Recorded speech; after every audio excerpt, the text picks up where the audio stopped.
Pessoal, dando seguimento para quem acompanha aqui o podcast Um Economista da Arte, hoje, como prometido, vai ser divulgado, está sendo divulgado a segunda parte do bate-papo com Alexandre Espínova sobre o relatório anual Art Analysis de 2025, tá? Como eu tinha mencionado na semana passada, foi um papo muito grande, muito rico, né, com muitos detalhes. Então eu achei melhor separar em dois episódios. Então na sequência vocês vão assistir a segunda parte. Espero que gostem.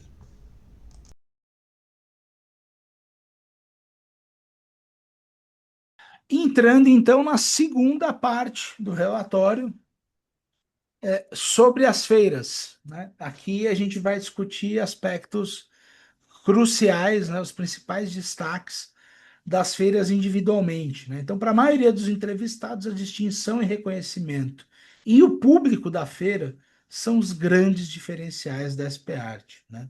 Então, a gente tem aqui, olhando para os números, 69% dos respondentes indicaram distinção e reconhecimento, 61,9% marketing e divulgação, o ambiente de negócios vem logo na sequência, tá? Isso reforça a nossa percepção de profissionalização, tá?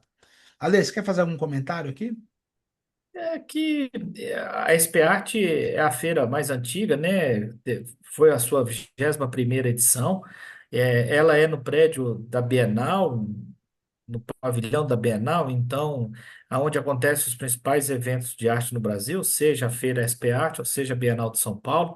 Então, ela realmente tem um peso muito grande para o mercado e nada mais surpreendente para nós ver que essa distinção e reconhecimento da feira é o grande destaque. Então, isso reforça, demonstra posicionamento, reforça posicionamento e reflete a força da SPART no mercado brasileiro. Vamos lá. Beleza. Seguindo a ordem do calendário de feiras do Brasil, a próxima é a ARPA, né?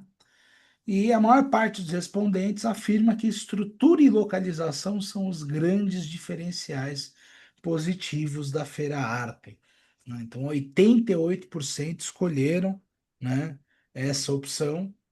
Eu acho que isso é uma coisa que, eventualmente, a gente falou da SP Art, né? Eventualmente surge como uma reclamação ou algum ponto de melhoria, justamente pela, né? Eu acho que prédios históricos têm lá suas dificuldades modernas, vamos dizer assim, né? Não são pensados para contextos modernos. Então a Bienal tem todo o seu charme, mas, né, eu acho que, na opinião dos galeristas, essa estrutura e localização, que talvez já tenha sido pensada para esse contexto mais moderno, visto que é uma feira mais recente, tenha sido uma diferença sentida, né? Na sequência vem a proposta curatorial, né? Então, a ARPA tem aí uma proposta curatorial diferente da SP Art, então isso também é percebido pelos galeristas. Você quer trazer um comentário aqui, Ale? Quero sim, Thierry. A Harpa é arte no Pacaembu. É a feira das feiras principais, das 4 feiras principais, ela é a mais jovem, ou que tem a sua liderança mais jovem nesse mercado, que é a Camila, né? A Camila, que está à frente da feira, ela é a mais jovem empresária empreendedora desse segmento aí de feiras de arte. Então, e a feira acontece no estado do Pacaembu, na Arena Mercado Livre, que é um espaço para eventos. Está na 4ª edição. O ano passado já foi nesse mesmo espaço da Arena Mercado Livre. Ano passado estava com dificuldade ainda terminando a construção, então ainda tinha muito pó. Esse ano também, que ainda está em construção, enfim. E mesmo assim, esse ano colocaram estrutura e localização como principal diferencial. O ano passado foi bem maior a questão da proposta curatorial, que é o que o Thierry comentou, né? Você pode colocar um, dois ou até três artistas por cada estande. Existe uma proposta curatorial para dar uma identidade, é posicionamento. Tá? Então, o ano passado a gente teve proposta curatorial como item mais lembrado, esse ano estrutura e localização, mesmo a Arena do Pacaembu ou o espaço Mercado Livre não está 100% construído, né? As pessoas entenderam que a estrutura e a localização foi o grande diferencial. Surpresa para nós, mas não deixa de ser um dado importante. Ou seja, o que que isso traz, como que isso as pessoas olham. Deixa a interpretação para cada um também, para a gente não trazer tanto dado, né, Thierry? Vamos deixar as É. pessoas terem seus pontos de vista também. Então, isso daí é muito relevante. Reforçando, das feiras, talvez é a mais jovem ou de grupos que organizam feira, a ARPA é o grupo mais jovem e já está com estrutura e localização em primeiro lugar e em segundo propósito curatorial. Ou seja, essa feira tende a crescer. Isso pode mudar a composição desses players ou pode rearranjar esse mercado de feiras no Brasil. É importante a gente ficar vendo essas sinalizações. É isso, Thierry. Seguindo o nosso calendário de feiras, a próxima é a Rotas, recém rebatizada como Rotas apenas. Ano passado era Rotas Brasileiras, né? Esse ano foi rebatizada para agregar aí América Latina também, né? E o aspecto mais lembrado, né? Então, para seguir o headline aqui, mais de 50% dos respondentes afirmam que a marca SP Art é o grande diferencial positivo da Feira Rotas, né? Não poderia ser diferente, lembrar também de marketing, divulgação e convidados, que é o que vem logo na sequência. Eu acho que eu esperaria isso de uma feira organizada pela SP Arte, tá? Mas eu quero chamar muita atenção da promoção da arte fora do eixo Rio-São Paulo, né? E que pode até ser extrapolada a depender do aumento da participação de galerias internacionais da arte fora do Brasil também, né? Então a rota se posiciona como esse elemento, e eu acho que dentro dessa discussão econômica de assimetria informacional, né? Dentro desse campo talvez um pouco mais desafiador para se trabalhar, né, que é o âmbito das instituições e dos artistas que não circulam nas grandes rodas, né, mas que eventualmente têm uma proposta interessante, têm um potencial a ser explorado, né, mas que tem esse selo SP-Art, né? E que por isso acabam tendo, né? Eu acho que não à toa que a marca SP-Art é o grande fator de reconhecimento. Eu diria que se que os colecionadores reconhecidos estão para as feiras no geral, assim como a marca SP-Art está para a Rotas, né? Um símbolo de qualidade. Assim, olha, você está comprando artistas diferentes, realmente, de um outro rumo, de um outro segmento, mas tem qualidade, tá? Assim, não é o top das rodas, né? A gente está promovendo outro tipo de arte, mas isso tem qualidade, tem um selo de confiabilidade. Qual que é o teu ponto aqui, Ale? Pô, Thierry, realmente a marca SP Art é importante. Agora, é legal a gente trazer também da onde como que chegou a Rotas, que também é uma feira recente no Brasil. Que ela veio da SP Foto, que também era gerida pela SPART, que acontecia no JK Iguatemi, que é um shopping aqui de São Paulo.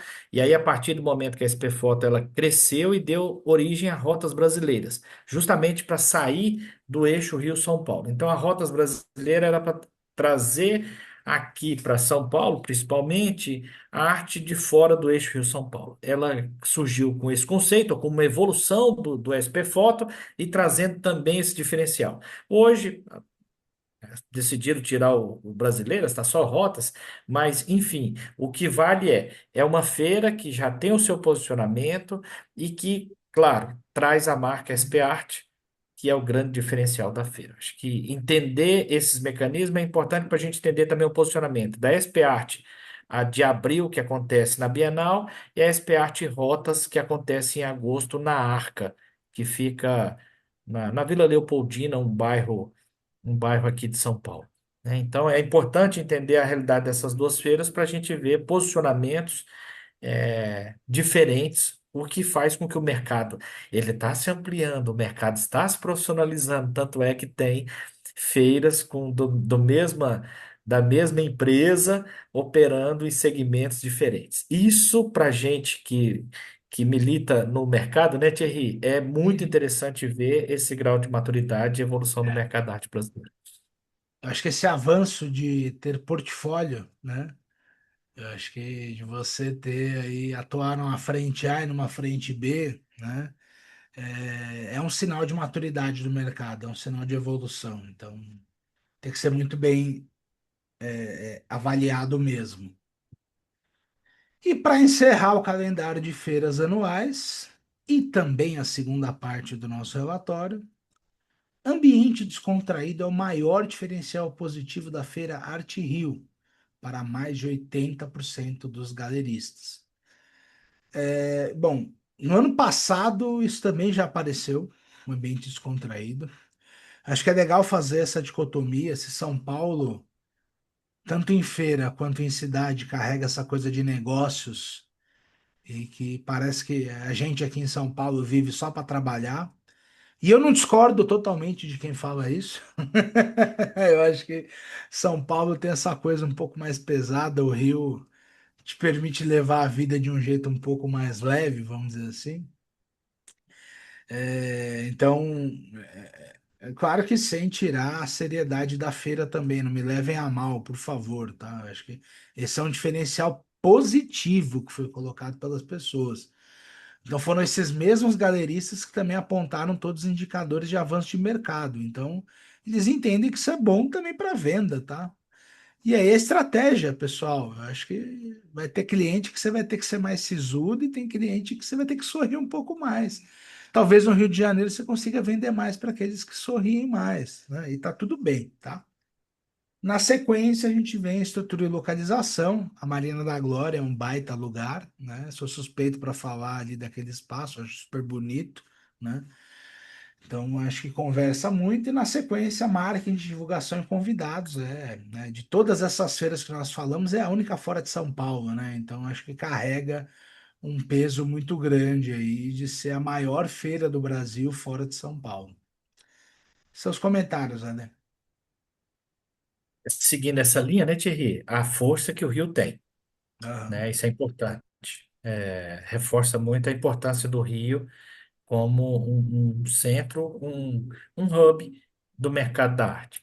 Esse ambiente descontraído, como a arte é subjetiva, né? Então, nada mais interessante, principalmente para realizar a venda, de num ambiente descontraído você aproveitar desse ambiente como uma ferramenta comercial mesmo e acabar alcançando maiores vendas. Acho que isso, o Rio tem disso, né? O Rio tem essa bossa, o Rio tem esse lado descontraído. Então, a própria cidade, a população, isso é mais nítido do que, claro, comparado com o paulistano, uma vez que as outras três feiras são em São Paulo. Então, aproveitar disso, conciliando com a subjetividade da arte, isso é um prato cheio para proporcionar maiores vendas. Estrutura e localização, é aquilo que você falou, Marina da Glória é excelente. E outra coisa importante, marketing, divulgação e convidados. Ou seja, o mailing construído da Arte Rio é muito forte. É a segunda-feira, só em termos de tempo, né? Só pede de edições, só pede para a SP Art, mas ele tem também uma força de distinção, de convidados muito fortes, tá? Então, esse item também a gente não pode deixar de destacar aí como diferencial. Assim, nós encerramos a segunda parte do relatório. Vamos para a terceira. O que é importante falar sobre a terceira parte, pessoal? Foi uma coisa nova, né, que nós fizemos esse ano, Ale, como eu comentei lá no começo da nossa exposição, de ter um momento, abra teu coração, fale aquilo que você quiser falar, sem medo de ser feliz, né? Então, nós abandonamos, né, neste momento apenas a estrutura de questionários estruturados e deixamos perguntas abertas para as pessoas responderem como elas quisessem. né? Isso vem até como uma demanda, acho que é importante até falar isso para reforçar esse aspecto etnográfico da pesquisa. O Ale deve concordar comigo que tem gente que responde a pergunta, pronto, acabou. Vai lá, termina 5 minutos, um abraço. Já tem outros que, se puderem, ficariam uma hora conversando com a gente, né? Então foi justamente pensando nesses galeristas, a quem somos muito gratos pela receptividade, pela conversa, que enriquecem muito o nosso trabalho. E nada contra também quem está com pressa, e tudo bem, tá? Mas para os nossos fins aqui é mais interessante quem quer falar mais. A gente pensou em abrir um espaço aí de microfone aberto nesse sentido, tá? Quem sabe até a gente não explora um pouco mais isso no ano que vem, né? Então a gente fez uma pergunta aberta para cada feira, né? Então na SP Arte a gente trouxe desafios à expansão do mercado de arte no Brasil, né? Então, acho que pontos cruciais que apareceram aí, né? Eu tentei, aqui ali, eu tentei resumir um pouco do que apareceu. Cada relatório individual teve uma nuvem de palavras, que no relatório anual a gente resumiu em uma lauda, em uma página, né? E aqui eu tive a ousadia de tentar resumir em bullets depois, né? O resumo do resumo, no fim das contas, tá? Mas quando falamos do desafio à expansão do mercado da arte no Brasil, acho que é, são colocados alguns pontos cruciais, né? Necessidade de formação de novos colecionadores. Isso eu acho que pode ter traços e nuances particulares do mercado da arte, mas os meus amigos do marketing me ensinaram esse ano que isso é um problema e é uma preocupação de qualquer mercado. Todo mundo está querendo vender mais, né? Talvez no mercado da arte seja mais difícil, mas todo mundo quer vender mais. Barreiras educacionais e culturais, eu acho que isso é algo que até aparece em outros trechos aqui do nosso estudo. Alta carga tributária e burocracia, sem querer estender demais para outros aspectos que não sejam do relatório especificamente. Mas eu e a Lei, a gente escreveu no ano passado um artigo, Art Collectors as Angel Investors, né? A experiência de uma coleção brasileira. E a gente mostra como a diferença dos incentivos tributários no Brasil frente aos Estados Unidos faz uma diferença tremenda, tá? Aí eu que destacar falta de políticas públicas para profissionalização, né? Eu acho que esse é um ponto interessante para trazer, porque aí eu até conto uma história, o Ale já me ouviu contando essa história. No meio desse ano, 2025, eu fui para Rimini, na Itália, apresentar um artigo escrito também, eu e o Ale, né, falando sobre os números do relatório do ano passado. E aí eu lembro que eu estava lá em Rimini, na Faculdade de Bolonha, o campus da Faculdade de Bolonha em Rimini, e aí eu era o único brasileiro na turma ali. E aí o pessoal, mas Thierry, poxa, por que as coisas são assim no Brasil? Aí eu dizia, porque não dá voto. Mudar as coisas do jeito que são não dá voto. Então, assim, eu não vejo interesse público, coletivo, nesse sentido maior de mudança, né? Então, eu quis ressaltar, achei importante falar de falta de políticas públicas para profissionalização, tá? Não no sentido de que eu sei que vai ter alguns engraçadinhos que vão falar, ah, não, então você quer dinheiro público para o mercado. Não é isso, tá? Não é meu ponto. Eu tomo todo esse cuidado de falar de um mercado que, de alguma forma, é elitizado, e como é que você fala de política pública dentro de um mercado como esse? Mas é coordenação mesmo, né? É regra do jogo, não necessariamente é recurso, tá, pessoal? Não necessariamente é tirar dinheiro de programa social para colocar no mercado da arte. É só organizar melhor as regras. É só estruturar melhor ali os elementos. Pode envolver recurso em algum momento, mas eu não acho que é o ponto central, tá? Instabilidade econômica e política, eu acho que isso até aparece em outro ponto do nosso relatório, tá? Senão, se a gente fosse trazer o relatório inteiro, a gente vai ficar 5 horas aqui falando, não é essa a ideia, mas tem uma pergunta que fala especificamente disso, ela foi muito bem pontuada, essa questão de estabilidade econômica e política, tá? Ale, sobre essa primeira pergunta, você quer trazer algum ponto? Thierry, eu prefiro, no final, fazer um comentário Fazer só. um comentário geral? Beleza, vamos nessa então. Isso. Vocês vendo como é programa ao vivo, viu, pessoal? A gente não combinou slide por slide, não. É que a gente tá numa conversa, tá batendo papo. Então, eu vou seguindo aqui todas, aí eu vou deixar a Ale fazer um comentário geral. Eu não sei se eu cheguei a mencionar, se não, falha minha, tá? Mas o título do slide aqui, para quem estiver ouvindo, é Entre Barreiras e Potencial, o futuro do mercado de arte brasileiro, tá? Então, a gente falou dos desafios da expansão do mercado de forma geral. Na segunda-feira, que foi a ARPA, a gente perguntou para ele sobre os desafios sobre investimento de galerias no desenvolvimento de artistas, né? Então a gente passa aí por falta de recursos financeiros nas galerias. Eu não acho que essa é uma realidade de todas, tá? Mas isso apareceu, é importante dizer. Tem um alto risco, processos caros e demorados. De fato, acho que de novo falando desse nosso artigo do ano passado, é, você de alguma forma dá espaço, né? Investir em artistas não consagrados carrega um risco intrínseco.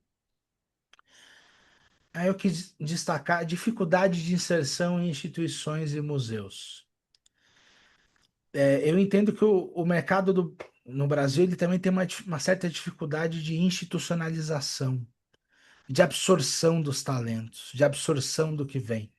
Então, por isso que eu quis destaque. Eu quis pôr destaque nesse ponto. Escassez de espaço de informação, então acho que eventualmente quem colocou esse ponto pudesse estar se referindo aí à dificuldade de encontrar bons artistas também.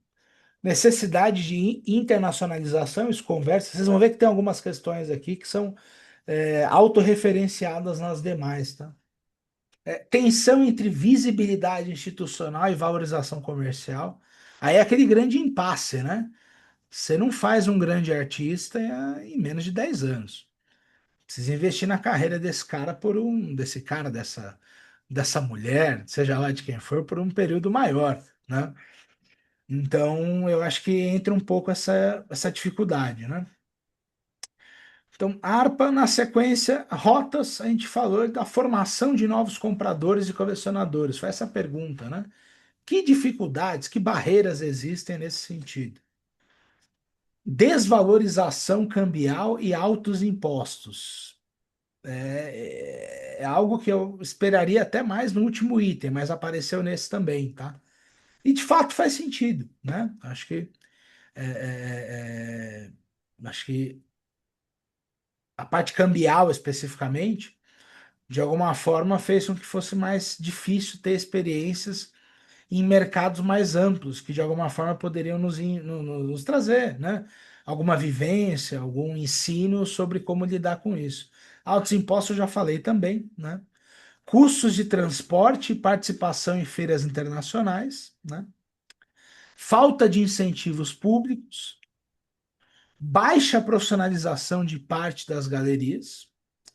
Esse é um mercado que, como eu falei, a gente falou no começo da apresentação, é um mercado que se profissionalizou muito nos últimos 20 anos, mas ainda tem muito a se profissionalizar. Daqui 20 anos, a gente vai estar contando essa história de como foram os próximos 20 anos. Mercado interno fechado, público restrito, né? É incrível como esses pontos são autorreferenciados nos demais. Eu acho incrível como uma coisa se conecta com a outra. E o que eu quis destacar, distância cultural entre público potencial e consumo de arte. Antes que venham tacando pedra, falando que é coisa de elitista, que é só quem tem cultura consome arte, não é, eu quero trazer a dinâmica da cultura aqui no elemento mais amplo da palavra, antropológico mesmo, de cultura como elemento de rito, de repetição, de hábito, de algo que faz parte do seu dia a dia. Não no sentido elitista e exclusivista, de que, não, poxa, as pessoas não têm a noção, gente pobre de espírito. Não, não, não é esse meu ponto. Eu estou falando que tem muita gente. O meu grande argumento aqui, que eu queria chamar a atenção, é: no Brasil tem tanta gente que tem condição de comprar obra de arte e não compra. E não compra. Mas por quê? Porque não faz parte do dia a dia dessas pessoas. São pessoas que são menos instruídas. Não, às vezes tem uma baita instrução. E já viajaram, já conheceram muitas coisas. Não é nesse sentido cultural de restrição que eu quero tocar. é no âmbito, no aspecto mais tangível da leitura antropológica da cultura que eu quero falar.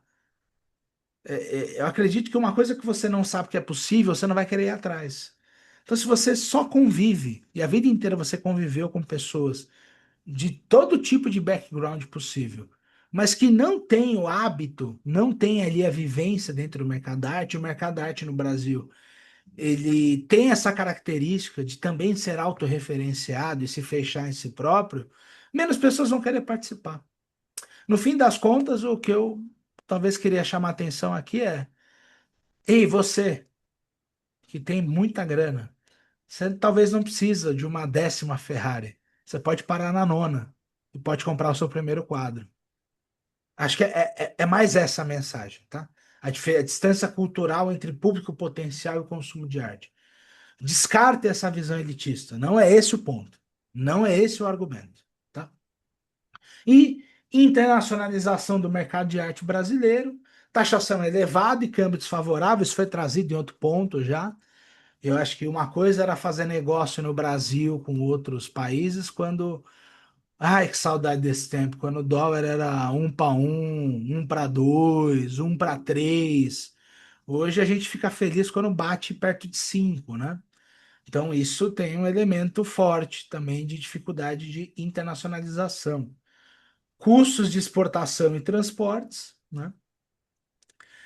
Falta de apoio institucional e articulação internacional, ainda que existe a Apex, tá? Eu não quero ser negligente aqui de não falar do esforço da Apex, mas os agentes trazem, pelo jeito, não é suficiente, precisaria de mais Apex, de mais esforços como esse. Aí o ponto que eu quero destacar: mercado nacional pouco conectado globalmente. Pessoal, o Brasil é um país que escolheu ficar de fora da festa da globalização. É que agora está acabando a festa, né? Os líderes globais decidiram ir fechando o mundo em silos, né? Mas quando o mundo se abriu, né? A história da economia global pode ser contada em ciclos de aumento, de expansão e retração. Nesse último ciclo de expansão, o Brasil escolheu ficar de fora. Por incrível que pareça, o presidente que mais avançou nesse sentido, pasme, foi Fernando Collor. Tá? Então, o Brasil escolheu ser um país protecionista, e o mercado da arte não é muito diferente. Oportunidades perdidas de visibilidade e valorização, justamente por não estar tão presente, né? E internacionalização como indicador de maturidade do ecossistema, né? Então, eu acho que tem um desejo nesse sentido de chegar nesses dois pontos, né? De ser mais visível, de ter uma maior visibilidade, uma maior valorização, né? E também disso indicar uma maior maturidade do ecossistema. Ale, agora sim, seus comentários. Thierry, nesse slide eu quero chamar atenção aos temas. Você descreveu muito bem os principais pontos, mas eu quero concentrar a reflexão nos temas, porque essa pergunta a terceira sessão do relatório, né? A gente teve panorama de mercado, depois sobre as feiras, e teve essa sessão que é com uma pergunta aberta de ordem qualitativa. Né? Então, não mais quantitativa, mas qualitativa agora. E é um viés diferente de captação de dados, de informação, e para cada. Tem 4 temas aí, porque a gente fez a pesquisa em 4 feiras. Ou Hum, seja, para cada uma das feiras, com base nas informações dos relatórios anteriores, nós fizemos uma pergunta que seria mais coerente com aquela feira. Né? Então, para a SP Art, foi feita desafios à expansão do mercado da arte no Brasil, porque é uma feira que já tem maior número de edições, é feita no pavilhão da Bienal, ela tem uma relevância no mercado nacional, é a maior feira da América Latina, talvez a maior feira do Sul global, enfim, ela é uma mola propulsora da expansão do mercado da arte no Brasil. Por isso que essa pergunta foi feita na SPArt. Por sua vez, na ARPA, nós fizemos os desafios do investimento das galerias no desenvolvimento de carreira de artistas. Por quê? Porque o principal destaque da feira é a proposta curatorial, que era o grande diferencial de posicionamento da Feira ARPA. Então, principalmente as grandes galerias investem em desenvolvimento de carreira de artistas. As galerias menores menos, até por falta de estrutura e condições, mas o quanto que isso seria importante para o ecossistema como um todo.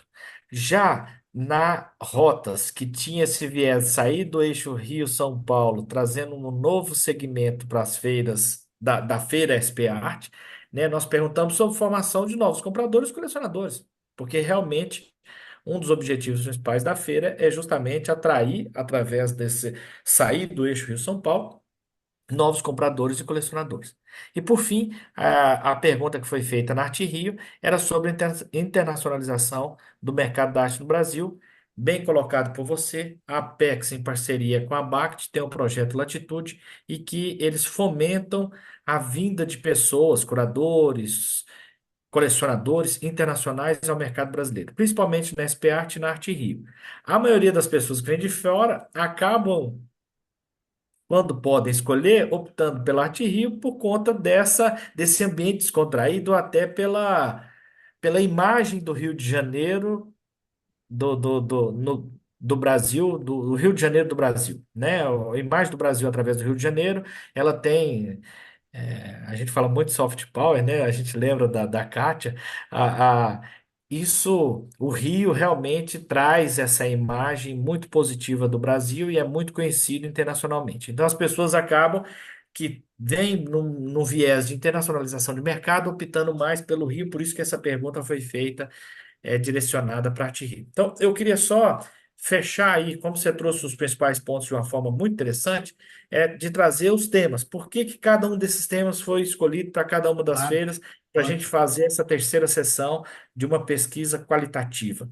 O que, só para finalizar, é uma coisa muito importante que no ano passado a gente não teve perguntas qualitativas. Então, venha reforçar a metodologia, a busca por qualidade do programa Arte Análise. Eu acho que isso deu um olhar complementar muito interessante para o resultado da pesquisa como um todo. Maravilha! E chegamos na quarta e última sessão do relatório, tendências, né? Ale, vamos fazer da mesma forma? Eu passo aqui por todas as tendências, você faz o comentário, pode ser? Vamos lá, vamos sim. Então, eu acho que transformações no mercado de arte contemporânea. Eu diria que esse primeiro bloco é um grande resumo do que a gente vê pela frente, tá? Então, eu acho que pontos importantes. Depois a gente detalha eles um pouco mais. Crescente profissionalização da gestão no setor, tá? E aqui a gente está falando só de Brasil, não, né? Eu sei que está na moda falar mal de art financing, falei disso recentemente aqui, mas eu entendo que art financing é um sinalizador, a gente falou disso mais cedo, de gestão no setor, tá? Avanço de consultores especializados, Art Advisors, falamos disso ao longo da apresentação também, tá? Impacto de novas dinâmicas econômicas e geopolíticas, né? Pessoal, os pêndulos econômicos e políticos do globo estão mudando, né? E muito mais rapidamente do que a gente imaginou. Isso me faz pular logo para o ponto de baixo, que foi o que eu quis destacar. Fortalecimento do BRICS e do Sul Global, com destaque para a China, né? Que a passos largos aí vem se posicionando como uma potência não só econômica, não só política, não só militar, mas também cultural, né? Vem ocupando espaços relevantes no mercado da arte, né? Isso tudo se conecta com mudança de fluxos de investimento e interesse para o Oriente, né? Mas também tem um outro elemento, né? Eu acho que nem tudo são flores ou nem tudo são oportunidades. Desafios externos, né? Eu acho que dentro desse movimento que a gente está vendo global, há uma inflação. Acho que talvez, tá? Eu vou, como bom economista que eu sou, vou me reservar o direito de falar depende. Mas talvez a gente tenha passado o pior pico inflacionário dessa década, tá? O protecionismo eu queria ser mais otimista, mas eu acho que o pior ainda está por vir, vamos ver. Mudanças climáticas, idem, tá? Tudo isso está no radar. Tudo isso influencia. as cadeias produtivas, a economia como um todo e também o mercado da arte, né? E, por consequência, a necessidade de estratégias de adaptação para manter a vitalidade do setor. Tá? Agora, entrando em temas específicos, né? Quando a gente fala de profissionalização das coleções privadas, é, a gente quis destacar aqui, né, nessa sessão, que os colecionadores passam a adotar uma gestão estruturada e estratégica das coleções. Não é só mais um grande amontoado de coisas que foram compradas ao longo dos anos e você nem lembra por quê. Até mesmo quem eventualmente foi por esse caminho no passado, hoje está querendo enveredar por um caminho mais profissional, né? Isso resulta em práticas crescentes, como empréstimos a museus, documentação detalhada, áreas de conservação e restauro, que vem crescendo bastante por conta dessa preocupação, tá? Isso acarreta também uma maior proteção ao valor e integridade das obras e, como o próprio tema da sessão chama atenção, um reforço da profissionalização e governança do setor, tá? Dando um zoom in, aprofundando um pouco mais, o crescimento dos art advisors e governança, né? O aumento do número de art advisors no mercado, tá? Isso vem sendo percebido não só no Brasil, acho que no Brasil a gente percebeu a relevância, os números foram colocados, mas não só no Brasil o art advisor está sendo enxergado como um player cada vez mais relevante, né? Isso sinaliza uma intermediação mais estruturada das transações, né? Eu acho que quando a gente pega e fala de informação assimétrica, que é a falha por definição do mercado da arte, o grande problema é quando você tem aí uma parte que sabe muito mais que a outra, né? E se eventualmente existe ou existir uma parte terceira que equalize essa disparidade de informações, é uma das maneiras, segundo a literatura econômica, se não de resolver, pelo menos dirimir, diminuir o problema da informação assimétrica, tá? Então, necessidade de maior coordenação e regulação no setor, né? Eu acho que os Art Advisors chamam a atenção para isso, principalmente no aspecto de governança. Falei de redução de assimetria de informações, eu me aguentei, antecipei, né? Isso também melhora na liquidez e na transparência do mercado. Por consequência, pessoal, se as pessoas sentem que você é menos escalpeladas, menos enganadas dentro do mercado, elas vão querer participar dele com mais frequência, tá? Papel das feiras de arte continuam sendo vetores centrais na formação de novos públicos, tá? É, oferece uma experiência imersiva e um contato direto com obras e artistas. Ainda que a tecnologia tenha avançado muito nos últimos anos, não é o escopo desse relatório, mas relatório do UBS e tudo mais, né, trata disso com muito carinho. As feiras ainda valorizam o contato visual e as relações interpessoais, né? Em ambientes que vão estimular diálogo, pertencimento e engajamento. E, como conclusão desse relatório, são importantes, não só deste, né? Não só dessa pesquisa, mas também desta, importantes para ampliação da base de colecionadores. Então, as feiras de arte continuam tendo um papel muito relevante no mercado. Eu costumo brincar em aula que as feiras são importantes porque, assim, para o novo entrante, a galeria de arte é assustadora. Assim, eu só fui entrar numa galeria de arte na minha vida quando eu já sabia o que era uma galeria de arte e já tinha ido em algumas feiras antes. Então, para quem não é deste universo, para quem está entrando nele, está se aventurando nesse universo pela primeira vez, as feiras são um ótimo primeiro contato. Porque as galerias têm uma fachada mais imponente. Parece até que você for entrar lá, alguém vai brigar com você. Claro que não vai, mas é normal ter esse receio, ter esse medo, né? Então as feiras são importantes para esse primeiro contato. Dando aqui um aprofundamento maior na influência geopolítica do BRICS e do Sul Global. É, bom, eu falei, né, na introdução dos temas aqui. Há uma redistribuição da geopolítica econômica e cultura global. O mundo está mudando. Eu já falei em outros momentos, não nesse canal ainda, mas como eu realmente acredito que a ordem de 1989, da queda do Muro de Berlim, acabou. A gente está vendo outra coisa. O que é, nós não sabemos ainda, mas a gente já está vivendo outra coisa, né? E dentro desse contexto, né, que na esteira dessa demolição da ordem global de 89, a China assumiu um protagonismo muito grande a partir da crise de 2008 nos Estados Unidos, né, e também no campo artístico.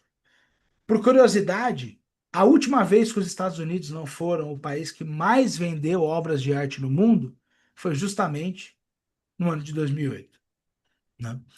Então, foi justamente por conta da crise que a China tomou o lugar dos Estados Unidos nesse ano. Depois, as coisas voltaram, entre aspas, ao normal, né? Então, você tem colecionadores e investidores olhando mais para o mercado asiático. Isso gera uma abertura de novas oportunidades e narrativas culturais, né? Por outro lado, existem aí desafios ao Ocidente, diante da redistribuição da atenção e valorização da arte. Eu tenho uma frase de bolso aí que eu uso muito em aula, que, pô, mas se o Van Gogh estiver perdendo valor, é porque a sociedade ocidental está se refundando. Pois é, talvez a gente está chegando próximo de momentos assim. Pode ser que a gente vá viver. Talvez não a gente, mas as próximas gerações, tá? Eu acho que é algo a ser chamado a atenção. Impactos do contexto econômico global, né? Tensões geopolíticas e protecionismo vistos como riscos relevantes. Eu vou reforçar o ponto que eu coloquei no slide anterior, pessoal. Eu tenho a impressão que nós não vivemos o pior do protecionismo nessa década ainda. Dá para piorar mais, tá? Eu acho que dá para ser pior. Eu acho que esse movimento ele pode ser de diminuição, né, expansão e depois retração. A gente está vivendo um momento de recuo das dinâmicas de protecionismo, mas não quer dizer que elas vão sumir, tá? Na minha forma de enxergar. Isso tem impacto no mercado da arte. O último relatório da Art Basel e o BS, feito pela professora Claire McAndrew, mostra aí uma retração de 12% no volume global de vendas em 2024 versus 2023. Isso faz com que o mercado global de arte, no ano de 2024, movimentou algo próximo ao nível nominal de 2010. Isso vai fazer, pessoal, que a gente tenha uma estagnação da última década, se você for comparar aí 2010 com 2025. Ou se tivermos inflação nesse período, isso revela então uma queda real ajustada pela inflação, tá? Nós também falamos, né, no slide anterior sobre mudanças climáticas que afetam logística e comportamento de consumo cultural. E por fim, tendências e perspectivas para 2026. Esse cenário global volátil de juros altos, inflação persistente, estabilidade política, eu não acho que ele acaba no ano que vem. O Brasil está exposto a esses movimentos internacionais, apesar de estar fazendo alguma parte da sua lição de casa, mas historicamente o Brasil está exposto aos ciclos, principalmente dos Estados Unidos. Um sinal amarelo, os galeristas até então percebem 2024 como um ano melhor que 2025 até agora, tá? Essa é uma das conclusões dos nossos números. Então, 2024, que já não foi lá essas coisas, parece que foi melhor que 25. Importante falar que esses dados foram colhidos aqui antes das últimas semanas aí, que tiveram um certo otimismo de leilões. Então, pode ser que esses números se contradigam no futuro. Mas a fotografia que a gente traz para vocês, os dados colhidos das feiras, é essa, tá? O que conversa com os relatórios do UBS e da Arte Base. 51% das galerias ampliaram participação em feiras em 2024. 84% avaliam o mercado como bom ou excelente. Tem uma percepção de amadurecimento gradual, mas ainda estável. E mais da metade acredita em melhora nos próximos 12 meses. Eu encerro, então, para passar a palavra para ler, com a minha última provocação. Eu entendo que isso tudo enseja um otimismo cauteloso para o mercado da arte. É meu termo favorito. Meu termo favorito. Acho que tem oportunidades, tem muita coisa por vir, mas ao mesmo tempo temos desafios. Ale, seus comentários. Vamos lá, Thierry, porque essa quarta sessão do relatório de tendências, ela finaliza o relatório e é onde a gente condensa as informações, conhecimento e percepções que a gente tem ao longo das feiras, onde a gente fez a pesquisa, como da vivência e experiência desse próprio mercado. Tendências, vamos, é um farol muito importante, um termo muito usado em pesquisa, nessa área econômica, de falar para onde que está se movimentando, para onde que o mercado está indo, né? Então, um mercado que tem assimetria de informação, as tendências é um farol muito importante. É, observar as tendências de mercado, isso é um jargão, mas não deixa de ser um jargão, que é uma coisa que é para onde as coisas vão caminhando. Se é um mercado muito relacional e que tem assimetria de informação, opacidade, as tendências elas se tornam um dos principais vetores para aquilo que a gente pode imaginar de futuro, de perspectiva de caminho para o mercado da arte.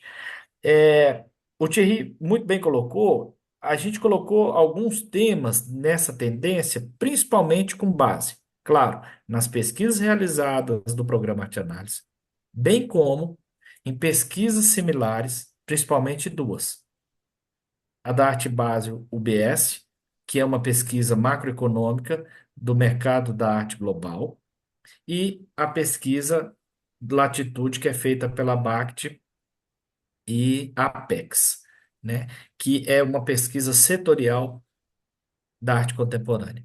Então, a gente tem tanto uma pesquisa macroeconômica como uma pesquisa setorial e a pesquisa arte-análise como uma pesquisa aí de mercado da arte. Então, a gente pega essas informações desses outros relatórios também e com as informações geradas pelo relatório Arte Análise e condensamos isso e condensamos todas essas informações nas principais tendências. Então aqui essa quarta e última sessão, né, Thierry, eu vejo ela com uma importância fundamental, porque muitas pessoas leem o relatório para tomar decisões estratégicas. Aonde que está as principais sinalizações do que o mercado pode acontecer? Realmente está nessa quarta sessão, que são as tendências. É aqui que a gente traz um pouco da nossa percepção Uhum. à luz do que nós coletamos nas pesquisas das quatro feiras. Então, reforço, né? Você leu, acompanhou, explicou ponto a ponto e cada hora que eu via você falando do BRICS, da questão de mercado, ou seja, isso tudo é fundamental para a gente entender como sinalizador do futuro. E é aqui que eu acho que é uma das contribuições mais significativas do relatório Arte e Análise. É isso, Thierry. Minhas observações seriam essas. Acho que a gente caminha agora para a parte final. Cobrimos tudo. Ó, a apresentação de PowerPoint está aqui para não me deixar mentir. Tela preta, sinal que nós passamos por tudo. Ale, caminhamos para o encerramento, então. Alguma coisa que você queira trazer, que você queira falar sobre o relatório, que não deu para falar durante a nossa conversa? É que cada um leia e tenha a sua interpretação. Aqui a gente traz um viés, claro, até um tanto quanto habituado por estarmos engajados nisso. Agora, o importante é cada um ter o seu olhar, né? Uhum. O mercado de arte, eu falo que é um oceano azul de oportunidades. O relatório reforça isso.